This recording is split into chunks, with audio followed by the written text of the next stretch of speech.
ଦେଖନ୍ତୁ କେମିତି ଏପଟେ ଭାତ କରିଦେଲି। ଭାତ ହେଇସାରିଲା ପରେ ଡାଲିରେ ସୋରିଷ ଜିରା କଞ୍ଚା ଲଙ୍କା ଫୁଟଣ କରୁଛି। ମୁଗ ଡାଲି ପକାଉଛି। ମୁଗ ଡାଲିରେ ଟିକେ ହଳଦୀ ପକାଇ ଦେଉଛି ଏବଂ ଲୁଣ ଟିକେ ପକାଇକି ପ୍ରେସର ଦେଇ ଦେଉଛି।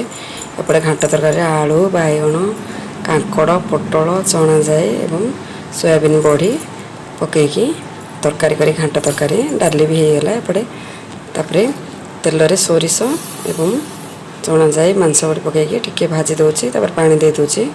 ହଳଦୀ ପାଉଡ଼ର ଏବଂ ଲଙ୍କା ପାଉଡ଼ର ଟିକେ ପକାଇ ଦେଉଛି। ଏଗୁଡ଼ା ପକାଇ ସାରିଲା ସବୁ ପନିପରିବା ଗୁଡ଼ାକ ପକାଇ ଦେଉଛି। ଆଳୁ ବାଇଗଣ ମୁନିଗା ଟମାଟୋ ଗୋଟା ଟମାଟୋ ମୁଁ ସେଥିରେ ପକାଇ ଦେଉଛି। ପକାଇ ସାରିଲା ପରେ ଦେଖନ୍ତୁ ଲୁଣ ଟିକେ ପକାଇକି ଘୋଡ଼େଇ ଦେଉଛି। ଏପଟେ ଖଟା ପାଇଁ ଖଟାରେ ମୁଁ ପାଣି ଦେଉଛି। ପାଣି ଦେଇ ସାରିଲା ପରେ ବୋଇତାଳୁ ଏବଂ ବାଇଗଣ କାଟିକି ପକାଇ ଦେଉଛି। ହଳଦୀ ପାଉଡ଼ର ଟିକେ ଲଙ୍କା ପାଉଡ଼ର ଟିକେ ପକାଇ ଦେଉଛି। ତରକାରୀ ବି ସେମିତି ମୁଁ ଗରମ ମସଲା ଏବଂ କରି ପାଉଡ଼ର ଦେଇ ଦେଉଛି। ତାପରେ ଘୋଡ଼େଇ ଦେଉଛି।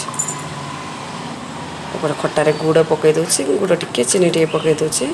ତାପରେ ଫୁଟଣ କରିଦେଉଛି। ସୋରିଷ ଏବଂ ପାନମଧୁରୀ ମେଥି ଓ ଭୃଷଙ୍ଗ ପତ୍ର ସେଥିରେ ପକାଇକି ଫୁଟଣ କରିଦେଉଛି। ହେଇଗଲା ଆମର ଖଟା।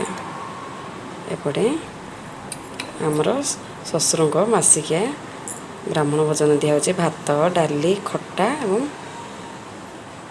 ତରକାରୀ ଘାଣ୍ଟ ତରକାରୀ।